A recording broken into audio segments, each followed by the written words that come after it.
Ça fait plus de 4 ans aujourd'hui que j'investis en bourse et je pense avoir fait toutes les erreurs possibles et inimaginables. J'ai vraiment délégué, j'ai commencé par investir en autodidacte, j'ai fait des énormes erreurs, j'ai perdu beaucoup d'argent et je voulais vraiment te faire aujourd'hui les 10 leçons finalement que je peux en tirer de ces 4-5 dernières années d'investissement, parce que si je n'en avais pris conscience dès le début et que j'avais mis en place du coup leur opposé littéralement, j'aurais gagné aujourd'hui beaucoup plus d'argent. Et l'objectif c'est que tu puisses in fine dès la fin de cette vidéo, si tu es peut-être déjà en train de faire ces erreurs, les stopper net, ou si tu t'apprêtes justement à commencer à investir en bourse en étant autonome, en gérant ton propre stock passif, tes propres actions, que tu puisses les éviter dès le début. Je trouve ça vraiment intéressant parce que chaque trimestre au sein de l'accompagnement, je fais vraiment un bilan un petit peu de mon portefeuille, les performances, les frais, les décisions que j'ai prises, les bonnes décisions, les mauvaises décisions, les conclusions que je peux en tirer et surtout les leçons que je vais appliquer pour les 3 prochains mois, 6 prochains mois, 2 prochaines années. Et je vais faire un petit peu similaire, mais directement sur les 10 principales leçons que je peux en tirer de ma carrière, ma petite carrière d'investisseur en bourse, et te les partager directement pour que tu puisses éviter de commettre un petit peu ces erreurs. Donc la première, et tu verras que quand on parle d'investissement en bourse, même d'investissement de manière générale, il y a 2 mots qui sont magiques, c'est revenu passif. Et quand j'ai commencé à investir en bourse, j'étais vraiment un novice, et pour moi, les dividendes, qui sont donc ces fameux revenus passifs en bourse, c'était vraiment le Graal. C'était l'objectif d'investir en bourse sur du long terme, c'est sûr, c'est rentable, et en plus de ça, je peux avoir des revenus passifs. C'était vraiment un cumul de waouh, c'est tellement beau pour être vrai que je vais absolument y foncer dessus. Et en plus de ça, je me disais, forcément, plus le dividende va être élevé, donc le rendement au dividende, mieux c'est. Mieux je vais avoir des plus hauts rendements passifs. Donc je vais accélérer un petit peu ma quête à la retraite anticipée, liberté financière, etc. Et c'est vraiment là-dessus que je suis tombé. Et en fait, finalement, plus ce rendement au dividende, et je vais vous montrer un exemple concret, mais plus les gros, plus c'est un piège. Et en fait, c'est joli sur le papier, mais c'est pas forcément viable à long terme.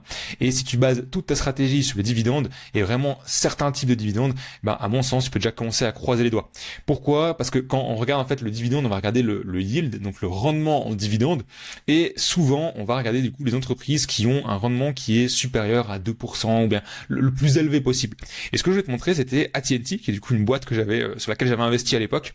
Alors tu vois, ici je suis dans la partie dividende, on voit que ça fait 40 ans que l'entreprise va de dividendes, et surtout que leur dividend yield, donc le rendement en dividende actuel, il est de 4,27%. Je te montre juste celui de Mastercard, tu verras qu'il est moins sexy, il est à 0,55%. Donc idéalement, on se dit, je vais plus aller sur AT&T, le rendement en dividende est plus intéressant. Et en fait, si on regarde tout simplement la partie du dividende par action, le dividende qui est versé, on voit bien que depuis 1990, le dividende est versé, qu'il est en continu, puis surtout en croissance. Mais on voit aussi que depuis 2021, il y a eu une énorme baisse. On est retourné au stade de 2000 à peu près, donc on est revenu 20 ans en arrière, et que depuis ça stagne. Et en fait, c'est tout simplement, si on va dans les 30 ans de données financières et qu'on va aller regarder le compte de résultats. Je vais juste me mettre du plus récent au plus ancien. Si on prend depuis 2015, on voit qu'on était à 146 milliards. Je vais faire vraiment très bref, mais 146 milliards. Donc on a augmenté un petit peu. Puis à partir de 2019, 181 milliards. Tu vois qu'il y a une grosse chute. Et puis ça baisse. Et puis ça stagne. Et en fait, c'est pour ça que le dividende a forcément baissé et stagné. Et là, ce que je veux te montrer, c'est que vraiment des entreprises qui ont des fois des dividendes qui sont vraiment faibles, mais qui ont des marges qui sont exceptionnelles, qui ont un niveau d'endettement qui est maîtrisé, qui ont des croissances qui sont stables et prédictibles. Eh bien, en fait, ça donne ce type de courbe finalement pour des dividendes où on voit qu'elles sont littéralement inarrêtables. Et je vais peut-être juste aller rapidement sur le chiffre d'affaires. Tu vois qu'on est sur le chiffre d'affaires sur les 10 dernières années, le chiffre d'affaires augmente en moyenne de 12% par an.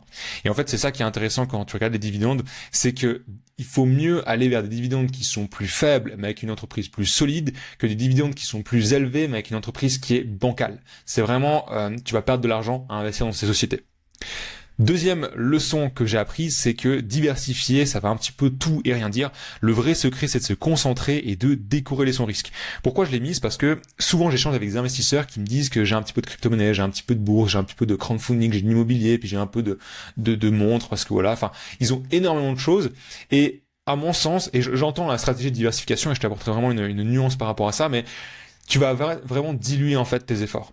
Tu vois, il faut vraiment voir, t'as un potentiel d'enrichissement, c'est ce que tu vas gagner en fait entre le 1er janvier et le 31 décembre, la plupart du temps via ton salaire, ton activité ou peu importe. Et en fait, la question c'est comment est-ce que tu exploites finalement ce potentiel. Et tu vois, si tu fais un petit peu de tout et que bah finalement tu vas être pas forcément excellent dans un domaine, tu vas être moyen partout. Et tu vois, il y a souvent cette phrase, et je suis sûr que tu l'as déjà entendu, il ne faut pas mettre tous ses œufs dans le même panier, à mon sens, et je suis pas le seul, je t'explique juste après, mais c'est une énorme erreur. Pourquoi? Parce que ce qu'il faut faire, c'est justement de mettre absolument tous ses œufs dans le même panier, puis ensuite d'en prendre soin. Et cette phrase, elle vient pas de moi, elle vient de Dale Carnegie, qui était du coup, bon, il est décédé maintenant, mais c'est à son époque l'homme le plus riche du monde. Et je suis assez d'accord avec ça. Pourquoi? Parce que, à mon sens, tu dois vraiment distinguer deux phases d'enrichissement. Tu vas avoir la phase de construction de capital, de patrimoine, pardon. Donc, c'est en gros, tu pars de zéro et tu vas arriver à 100 000, 500 000, 1 million de francs de patrimoine. Et ensuite, la phase de préservation, préserver un petit peu ton capital, je pense plus que c'est dans ce sens, où tu as déjà, en fait, un patrimoine important. Et à ce moment-là, tu vas devoir diversifier. Mais quand tu es à la première phase, en fait, de capitalisation, là, tu dois vraiment mettre tout ton focus sur un seul actif. Cet actif, ça peut être la bourse, là en l'occurrence avec la chaîne YouTube, le contenu que je partage et le chemin que moi j'ai pris. Ça peut être l'immobilier, ça peut être la crypto-monnaie, ça peut être l'entrepreneuriat, enfin peu importe.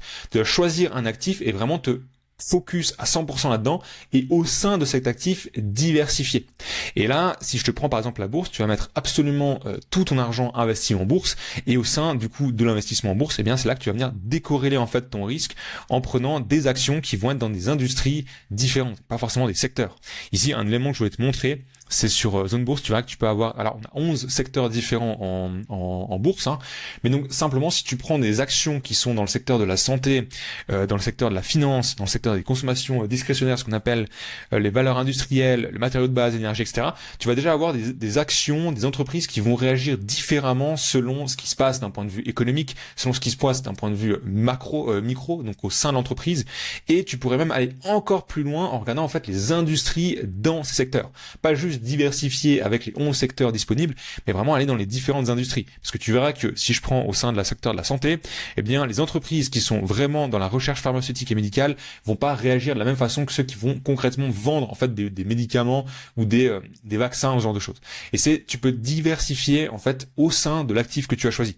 Donc, à mon sens, c'est vraiment prendre un seul panier. Ça peut être la bourse, l'immobilier, la crypto-monnaie, peu importe. Puis ensuite, vraiment diversifier au sein de cet actif. Si tu prends un autre rapide exemple, tu prends l'immobilier, tu vas ensuite acheter des 2 pièces et demie, des studios, faire de la location longue durée, courte durée. Tu vas vraiment prendre un seul actif, donc un seul même panier, puis ensuite prendre extrêmement soin en diversifiant au sein de ce panier, donc en venant décorréler un petit peu son risque. Donc décorréler, c'est-à-dire que finalement, le même événement ne va pas impacter tes deux actions de la même façon. Donc c'est un petit peu la deuxième leçon. La troisième, c'est d'investir dans plus de 4-5 ETF. C'est à mon sens ridicule. Pourquoi? Parce que tu vas littéralement tuer ta performance et surtout payer beaucoup trop de frais. Le but d'un ETF, donc ces paniers d'actions qui sont déjà diversifiés, c'est justement d'avoir déjà des paniers d'actions qui sont diversifiés, que le travail soit déjà fait pour toi. Si je te prends rapidement, tu vois, le MSCI World, alors il manque une lettre, tac, et puis le S&P 500. Donc ici, on a du coup le Vanguard S&P 500, donc c'est les 500 plus grosses entreprises américaines. Ici, c'est la liste en fait des entreprises qui font partie du coup des 500 plus grosses boîtes américaines. Donc sans surprise, hein, Nvidia, Apple, Microsoft, Amazon, etc. Et tout simplement ici dans le ETF, mais cette fois monde, et bien là c'est vraiment les actions du monde entier. Alors 60% de cet ETF est concentré aux États-Unis parce que tout simplement 60% du marché mondial est américain. Et finalement, dans le top 10 de cette position, on retrouve exactement les mêmes boîtes: Nvidia, Apple, Microsoft, Amazon, etc. Et c'est vraiment, à mon sens, au début, ce que je faisais, c'est que j'achetais du coup plusieurs ETF, parce que je me dis forcément, si j'en ai plusieurs, c'est diversifié, c'est mieux, etc. Et en réalité, ce que tu vas créer, c'est simplement des doublons. Tu vas payer des frais à droite, des frais à gauche. Tu vas avoir la même performance, alors que si tu avais juste concentré tes ETF sur un en Europe, un aux États-Unis, un en Suisse, peut-être un dans l'immobilier, ou va savoir, eh bien, tu pourrais avoir simplement une stratégie en socle passif qui est vraiment construite, élaborée et solide. Et à mon sens, si tu dépasses un petit peu, peut-être 3, 4, 5, ce serait vraiment le maximum, mais 5 ETF, tu vas forcément te créer des doublons, ou alors aller vers des ETF thématiques qui là sont encore moins rentables, où tu vas payer beaucoup plus de frais pour quelque chose qui est moins justifié.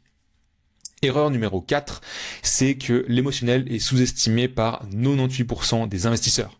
Alors, j'ai littéralement pas de statistiques, j'ai pas d'études ou autre, c'est plus un ressenti à force d'échanger avec d'autres investisseurs, et c'est négligé comme aspect, mais c'est quelque chose qui aura vraiment des conséquences qui peuvent être dramatiques un petit peu sur ton argent. Je te montrerai avec une des leçons un petit peu vers la fin, mais en gros, ce côté émotionnel, c'est de baser tout simplement peut-être ta thèse d'investisseur. C'est finalement quelle est moi ma thèse, donc qu'est-ce qui va me correspondre en termes d'action, en termes d'investissement, quel est mon horizon, quel est l'objectif que je veux atteindre. Si demain mon portefeuille fait moins 10%, moins 40%, ce qui est arrivé en période de crise, eh bien c'est vraiment de se projeter dans le scénario de ok, j'ai moins 40% sur mon argent, qu'est-ce qui se passe concrètement, comment je me sens, comment je dors la nuit, et réellement de prendre en compte ce côté émotionnel.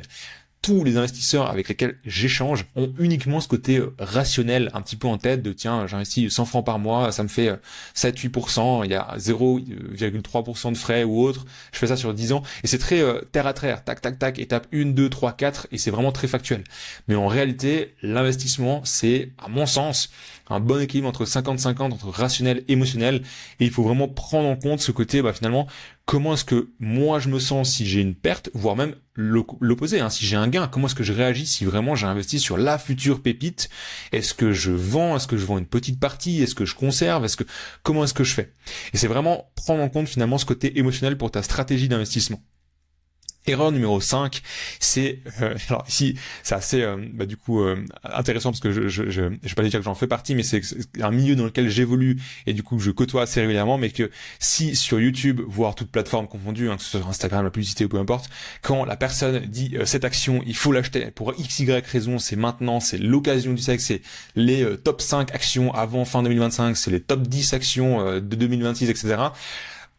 Se désabonner, tout simplement parce que aujourd'hui c'est pas forcément quelque chose sur lequel ça va à l'encontre en fait du principe premier de ce pourquoi je fais ce que je fais, c'est-à-dire que les gens soient autonomes avec leur argent et qu'ils puissent vraiment avoir le contrôle sur la décision qu'ils vont prendre. Et tu vois ce côté de finalement j'investis comme ça, donc investis comme ça, ce côté un petit peu je peux pas dire exemplarité, mais vraiment tu suis vraiment c'est un peu, je prends le terme de copy trading, c'est-à-dire que tu vas suivre les mêmes mouvements au même moment, etc. C'est vraiment pas quelque chose avec lequel je suis aligné. Ça va vraiment à l'encontre finalement de ce côté autonomie où tu as en fait les compétences, connaissances pour dire ok, pourquoi est-ce qu'il a acheté cette action? Est-ce que moi ça me correspond? Est-ce que je vais acheter aussi? Est-ce que je vais vendre? Comment est-ce que je vais fonctionner? Ça va vraiment à l'opposé de ce côté autonomie que du coup j'enseigne finalement à mes élèves, que j'ai appris au cours de ces 4-5 dernières années, que j'ai énormément investi. C'est vraiment ce côté où c'est plus fort que moi, c'est presque devenu un réflexe.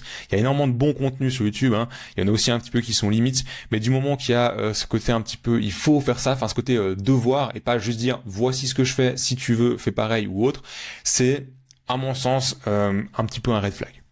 Erreur numéro 6, c'est que les conseillers financiers sont des commerciaux et c'est pas un joli monde tout beau tout rose. Franchement, si t'entendais certaines discussions de machine à café, tu peux me croire, le numéro de téléphone de ton super pote, la connaissance, le contact, le cousin de ton ami, etc., qui t'aide à investir, qui a fait ton 3e pilier, etc., eh bien tu le supprimes. Alors je fais juste une parenthèse ici. Pourquoi? Parce que à mon sens, ce côté un petit peu de domaine financier, ça a rien à voir avec le milieu de la finance. C'est plus, si on regarde vraiment d'un point de vue profond, c'est vraiment l'être humain derrière, s'il est bon ou mauvais. T'as des conseils financiers qui sont géniaux, t'as des conseils financiers qui sont à ne pas recommander, mais tu vas avoir des garagistes qui sont géniaux et des garagistes qui vont te changer les plaquettes de frein, les pneus pour XY raison à chaque contrôle. Donc c'est vraiment plus l'humain derrière et pas forcément la finance, le domaine financier. C'est juste une parenthèse que je voulais rapporter. Mais à mon sens, et de nouveau ça rejoint un petit peu ce côté finalement autonomie, c'est que si aujourd'hui tu délègues, eh bien tu vas payer pour ça, donc c'est les frais que tu vas payer, là je t'apprends rien, mais tu vas aussi en fait avoir moins de performance. Et ici, ce que je voulais te montrer, c'est l'étude Spiva. Je te ferai vraiment une vidéo sur cette étude parce que tu vois qu'il y a 44 pages, c'est quand même assez important. J'aurai pas le temps de tout détailler maintenant, mais ici, c'est ce que tu vas investir. Donc, au-delà des frais que tu vas payer pour justement la personne à qui tu délègues en fait tes investissements, tu vas avoir sur les fonds. Tu vois ici, on voit depuis 2001 jusqu'à 2022. Ici, c'est le pourcentage de fonds qui sous-performent leur indice de référence. Alors, ça veut pas dire que ils sous-performent de 65%, 68%, 75% ou autre. Ça veut simplement dire que sur la totalité des fonds actifs en 2001, 2002, 2003, 75% d'entre eux sous-performent leur indice de référence.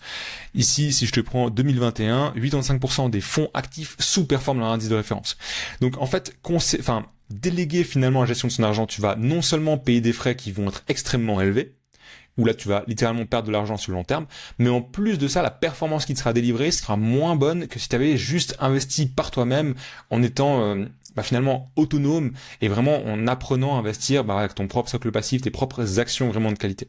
Donc en fait tu perds sur deux plans, sur le côté des frais et sur le côté de la performance. Et c'est pour ça que c'est vraiment des commerciaux, si tu regardes vraiment le fonctionnement des fonds, eux leur rôle c'est de te vendre un fonds pour rajouter le plus d'argent dedans et puis de toucher finalement leur commission, leurs frais, etc.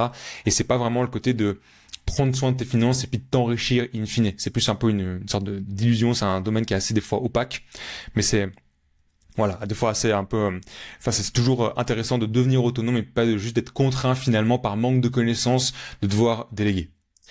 Erreur numéro 7, c'est d'investir de l'argent qu'on est prêt à perdre. C'est à mon sens une erreur majeure. J'entends souvent ça j'ai investi 500 francs, 2000 francs, je mets 200 francs par mois. Au pire, si je perds, c'est pas grave, je m'en fous. À mon sens, c'est vraiment pas la bonne mentalité, la bonne approche pour commencer à investir en bourse. Tu dois évidemment te dire que cet argent est bloqué à long terme, donc que c'est de l'argent que tu ne pourras pas utiliser dans les 5, 10, 15 prochaines années. Factuellement, tu peux, tu déposes l'argent sur un courtier, tu as juste à vendre tes actions, récupérer l'argent, c'est quelque chose d'extrêmement liquide, mais psychologiquement, il faut vraiment que tu partes du principe que, ok, cet argent-là est bloqué, mais bloqué, pas perdu. Pourquoi ? Parce que c'est vraiment deux approches complètement différentes, et si tu pars en disant c'est perdu, sincèrement, autant aller au casino, parce que souvent j'entends des fois de dire que la bourse c'est un petit peu comme le casino, on gagne, on perd. Alors, pas du tout. Vraiment, si on a une stratégie, si on sait ce qu'on fait, si on regarde la rentabilité d'une entreprise, sa croissance, son niveau d'endettement, on ne fait pas du casino, juste on est des investisseurs avec une vraie réflexion, une vraie stratégie. Mais si aujourd'hui tu as cette approche, si je devais recommencer avec cette approche justement de perdre, à mon sens c'est plus intéressant de prendre peut-être 100, 200 francs par mois ou 500 000 francs, peu importe, et juste d'inviter quelqu'un que t'aimes au resto, de se faire des belles vacances ou autre, et ce sera de l'argent qui aura été perdu, mais qui aura été perdu d'une meilleure façon que juste de dire j'investis dans une action, puis au pire, j'ai perdu ce cash, c'est pas grave. C'est vraiment pas la bonne approche. Faut être conscient que l'argent sera bloqué, mais ne pas se dire j'investis pour perdre. Personne n'investit pour perdre. C'est vraiment contre-intuitif. Huitième, du coup, erreur, c'est de vendre. C'est beaucoup plus difficile qu'acheter. Et celle-là, du coup, avant de l'expérimenter, parce que du coup, je me suis constitué un portefeuille, j'avais beaucoup d'actions, j'avais 15, 20, 22 actions, je crois, à un certain temps. Et finalement, j'ai drastiquement réduit, je suis à 10, 12 actions aujourd'hui. Et en fait, quand j'ai dû faire ce tri, je me suis rendu compte que du coup, acheter des entreprises, c'est assez facile parce qu'on les connaît, on consomme les produits qu'ils vendent, les services. En plus, on va vérifier un petit peu ces chiffres, donc c'est assez facile à intégrer au portefeuille. Je dis, du moins qu'on a un process, une méthode. Mais ensuite, de savoir lesquels on va devoir vendre, là, c'est vraiment une autre façon de réfléchir, et c'est là aussi que c'est intéressant d'avoir vraiment posé sa thèse d'investisseur, son côté émotionnel, son côté pragmatique. Pourquoi ? Parce que des fois il y a des entreprises qu'on n'a pas envie de vendre, et en fait quand juste on prend un peu de recul puis qu'on analyse pourquoi est-ce qu'on n'a pas envie de vendre, on voit que c'est que de l'émotionnel. Et c'est vraiment intéressant d'avoir fait ce travail en amont, d'avoir établi un petit peu son cadre d'investissement, son émotionnel aussi d'investisseur, son côté vraiment rationnel de quelles sont les entreprises que je vais accepter avec un tel niveau d'endettement, quelles sont la croissance que j'ai envie d'avoir sur les bénéfices nets par action de mes entreprises, du chiffre d'affaires, les marges que je vais tolérer dans les entreprises que je vais intégrer dans mon portefeuille, quelle est la stratégie qui va driver mon portefeuille, c'est une stratégie de qualité, de value, avec des dividendes, un petit peu ce genre d'éléments, et ça va vraiment te permettre d'acheter, mais surtout, dans le cas opposé, du coup, de vendre, et surtout, savoir à quel moment est-ce que tu dois vendre. Et ça, c'est vraiment quelque chose, avant de l'expérimenter, de réduire justement la taille de mon portefeuille, quelque chose dont j'avais vraiment pas conscience. Neuvième erreur, c'est d'avoir une stratégie claire. En cas de baisse, c'est bien, mais s'y tenir, c'est vraiment mieux. Pourquoi ? Ça va poser, du coup, comme je te l'ai dit depuis tout à l'heure, c'est vraiment avec la thèse d'investisseur, c'est vraiment primordial pour éviter de faire ces erreurs. Et ce que je vais te montrer, c'est simplement avec Novo Nordisk. Donc ici, si je reviens, tu vois, sur Novo Nordisk, on voit que depuis, si je me mets 2024, on a une énorme chute. L'entreprise, alors pour des raisons qui sont émotionnelles parce que le marché estime, pour des raisons qui sont rationnelles parce qu'ils sont du coup dans la course un petit peu avec leur concurrent principal Eli Lilly sur le développement de nouveaux médicaments pour la perte de poids, ils sont un petit peu en perte de vitesse donc par rapport à leurs concurrents. Donc il y a un peu des raisons rationnelles, il y a beaucoup d'émotionnel, un petit peu de l'humeur des marchés, et on a une énorme baisse. Et en fait, si de ton côté t'as pas établi ta stratégie claire, ou comme je t'en parle un petit peu depuis tout à l'heure, justement avec ce côté émotionnel et surtout avec le côté un petit peu rationnel de quels vont être mes cartons jaunes, cartons rouges en bourse si une entreprise franchit ce seuil, dépasse ce niveau de croissance, de décroissance ou autre, qu'est-ce que je fais ? Si t'as pas déterminé clairement ça au préalable, eh bien en fait tu vas te retrouver ici en bas et tu vas juste paniquer. Et si je te montre par exemple, tu vois ici euh, tac. Meta, excuse-moi, si je te montre par exemple ici Meta, donc tu vois que ici, si je te prends 2021, donc on avait Mark Zuckerberg qui annonçait que c'était bientôt le métaverse, etc. Il a fait énormément de dépenses et de nouveau l'action, elle a fait une énorme chute. Et en fait, on pourrait très bien être un petit peu dans ce type de cas de figure où on se dit, mais en fait, si moi j'investis sur Meta, que je suis en novembre 2021, puis je vois qu'ici en 2022 je suis au plus bas et que j'ai pas fait ce travail au préalable de me dire, ok, quel est mon émotionnel, quels sont les critères que je vais accepter, tolérer, le côté vraiment pragmatique, et ben tu pourrais prendre une mauvaise décision directement ici en novembre 2022. Alors qu'on voit que la réalité, c'est que par la suite, l'entreprise s'est redressée, les marchés ont repris confiance dans cette action, elle a redélivré de la valeur et elle est repartie bien plus haut que finalement du coup son ATH de 2021. Et si on regarde une autre entreprise, BlackBerry, on voit que tout simplement ici 2008, on avait du coup une énorme baisse.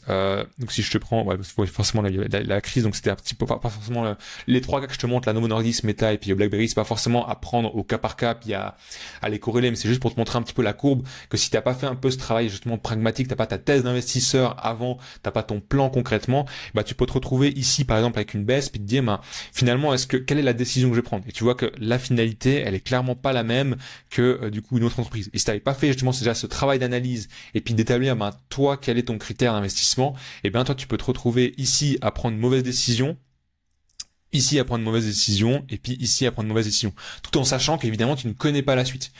La suite, personne ne peut la prédire. T'as pas de boule de cristal, tu pourras pas dire dans les 6 prochains mois, 2 prochaines années, qu'est-ce que va délivrer concrètement l'entreprise, et qu'est-ce que le marché, comment est-ce que va réagir. Mais en ayant déjà travaillé un petit peu ton émotionnel de ok, comment je me sens si j'ai moins 40% ou autre, de quels sont les critères d'endettement, de décroissance ou autre que je vais accepter de tolérer, et bien là, tu peux déjà avoir une décision qui sera alignée vraiment avec ton profil d'investisseur puis l'objectif que tu veux atteindre. Et dernière du coup leçon un petit peu, c'est que la capitalisation d'une entreprise ne détermine en rien sa capacité à générer du rendement. Pourquoi ? Parce que souvent j'entends parler d'investisseurs qui me parlent de Nvidia, Take-Two, etc. à longueur de journée, et en fait ils vont commencer à investir dans ces boîtes parce que elles ont des capitalisations qui sont importantes. C'est forcément du moins Nvidia en tout cas au moment où j'enregistre, l'entreprise la plus valorisée au monde. Take-Two qui est aussi importante. Là c'était plus sur le côté il y a GTA 6 qui va sortir, donc du coup on investit dessus parce que voilà c'est intéressant. Mais en fait c'est pas forcément parce que l'entreprise est grande, que l'entreprise est cotée en bourse, ça fait longtemps qu'elle existe, qu'est sur l'avenir, sur les 6 prochains mois, 2 prochaines années, 5 prochaines années, elle va continuer à délivrer de la valeur. Et c'est pas juste, et de nouveau il faut vraiment, et je pense que j'aurais pu renommer toute la vidéo, mais c'est vraiment avoir une thèse d'investisseur qui est rationnelle et émotionnelle, mais vraiment de se dire finalement, si j'investis dans une boîte juste parce que c'est une grosse entreprise, juste parce que sur les 5 dernières années, et combien de fois j'ai entendu ça, de me dire, qu'on me dit justement que sur les 5 dernières années, j'ai regardé la courbe, elle était haussière, c'est bon, j'ai investi, je me dis que ça va continuer à augmenter.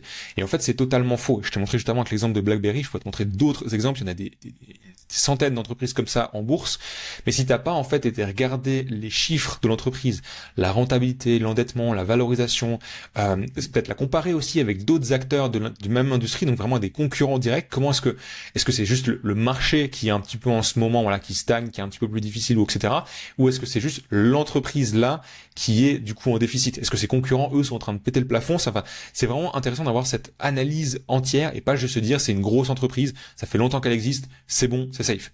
Parce que si je te prends un petit peu un exemple, c'est littéralement comme si demain tu avais 80, 100 000 francs à investir, peu importe, et que tu les investis dans un bien immobilier sans jamais le visiter. Juste parce que tu te dis, l'immobilier, ça existait il y a 100 ans, ça existera dans 100 ans, c'est bon, j'achète le premier appart venu, un trempé et demi, hop, c'est réglé. Et en fait, personne ne fait ça. Tout le monde va aller visiter le bien, regarder un petit peu les prix au mètre carré, le marché dans la région, combien ça se vend, le voisinage, un petit peu comment il est, les commodités à proximité, tout ce genre de monde. Il y a vraiment un panel de critères, d'une checklist à vérifier. Et en bourse, c'est exactement la même chose. On n'achète pas une action juste parce que du coup c'est une grosse capitalisation, elle existe depuis longtemps, ça fait 5 ans qu'elle performe, donc du coup c'est bon. Non, on va visiter l'entreprise, on va aller regarder son niveau d'endettement, sa rentabilité, sa valorisation, la comparer à du coup différents concurrents, parce que absolument rien nous garantit qu'elle va générer du rendement sur les mois, années à venir.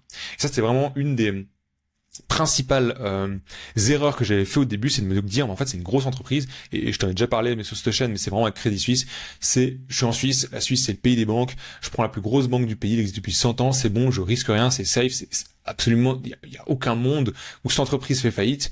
Bon, bah, je te laisse deviner la fin de l'histoire, elle a fait faillite et j'ai perdu beaucoup d'argent.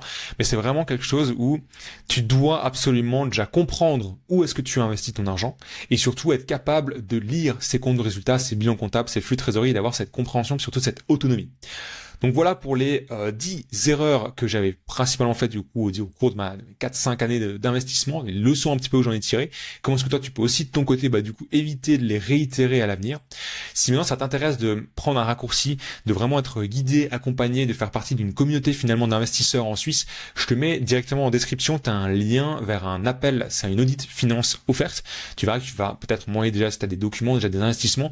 Le but c'est vraiment de prendre 30-45 minutes, de se pencher sincèrement sur ta situation. Où est-ce que tu en es aujourd'hui? Qu'est-ce que tu souhaites concrètement mettre en place? Ce qui te bloque? Et si oui ou non, du coup, l'accompagnement pourrait faire sens pour toi ou pas, si on peut vraiment t'aider.